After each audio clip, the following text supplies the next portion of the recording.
What's up, one body? What's up? What's up? Pastor Don here. Welcome to WW Wisdom Wednesday. WW Wisdom Wednesday. Let me jump right into this lesson. There's going to be a series of these lessons that we're going to be talking about. If you don't mind, let me draw your attention to Matthew, the 17th chapter, Matthew 17 and verse number 7. Matthew 17, verse number 7 says, "Woe unto the world because of offenses, for it must need be that offenses come. But woe to the man by whom the offense cometh."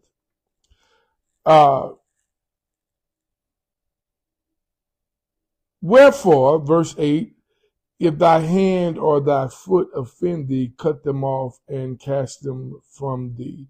It is better for thee to enter into life halt or maimed, rather than having 2 hands or 2 feet to be cast into everlasting fire." Let me start here by saying this.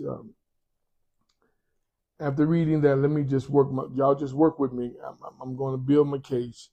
If you need a good boxing trainer, you don't want someone who has been sitting on the sidelines. No, you don't want that. You look for a person who's been on the inside of the ring. Wouldn't you agree? Excuse me. As a former boxer, he or she knows what it means to be under subjection to a trainer. He or she knows what it feels like to be knocked down and to get back up. He or she has also learned from experience how to guard the vital areas when coming under attack.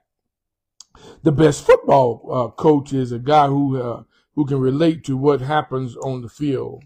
If he has been a player himself, he knows how it feels to be hurt, yet tape up the wounds on game day and help the team win, like a boxing trainer and like a football player. A football coach. A shepherd. Yeah, y'all know I hit on this several times. Yeah, a shepherd must understand what it means to be a sheep. The best pastors are able to relate to their flocks because they have seen the pasture through the eyes of a lamb. I need to stop there because I want to hit on some things that I'm seeing happening in our world. So it's beginning to be so prevalent, y'all. It's almost scary. And that is the spirit of deception has crept up into our churches, and some of us preachers try to deflect by saying that it is the pew that has been deceiving. But there are some times that have been proven that the deception is not coming from the pew, but from the pulpit. But nevertheless, the spirit of deception is what I want to talk about. But I need to first define what a deceiver is. A deceiver, my brothers and sisters, is someone who intentionally misleads others through false statements, appearances, and or actions. And they do this often for their own benefit, to manipulate a particular situation. So the word deceive in the Bible is there 27 times. Deceive, D-E-C-E-I-V-E.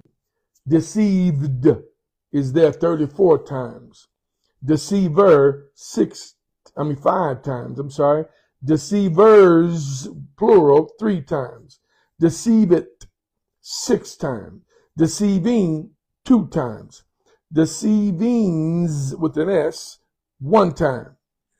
And I'm not sharing anything that's going to be deep or that will surprise you. But y'all, here, and I'm gonna close because I promise you I'm gonna do a whole lot on this. The synonym for deceiver is a liar, cheat, trickster, fraud, imposter. And you know, and I know that Judas deceived Jesus for 30 pieces of silver. Matthew 26, 14 through 16.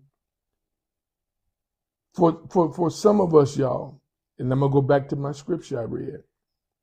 Deception has been designed to make us better followers and leaders. Remember the scripture, Matthew 17:7. Woe unto the world because of offenses, for it must need be that offenses come, but woe to the man by whom the offenses come. Y'all, listen, I'm not going to tell you one of these days, I'm not going to try to give you some myth. I'm not going to try to give you some thought process. I'm not going to give you no false or fake hope. Deceiving, deception, lying, cheating, tricksters, imposters, they're going to come.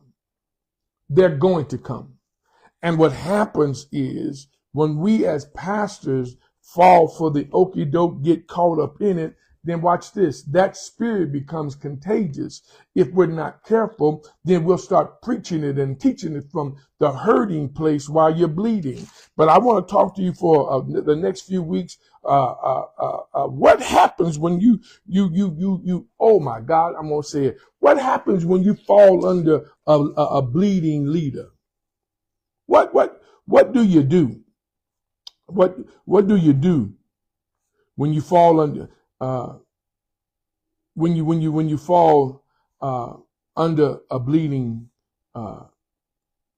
leader, a bleeding shepherd, a person who has been deceived? What do you do to aid that person? And then you, my brothers and sisters, who have been deceived, how do you minister to your people in that place where you, remember I said this some time ago, some of us pastors and leaders, we lead while we bleed. While we've been cut wide open by people, we have to continue to lead. So I want to be talking about that for the next couple, for however long it takes. I'm going to discipline myself to get through this whole entire piece so that I, in turn, can help myself as I try my very best to help you. And as we, how about this, journey through this dispensation of our lives together. It ain't no looking down. It ain't no bigger, better. It's about a matter of us being willing to walk together and deal with this. All right. I'll see you next week. God bless you. Peace.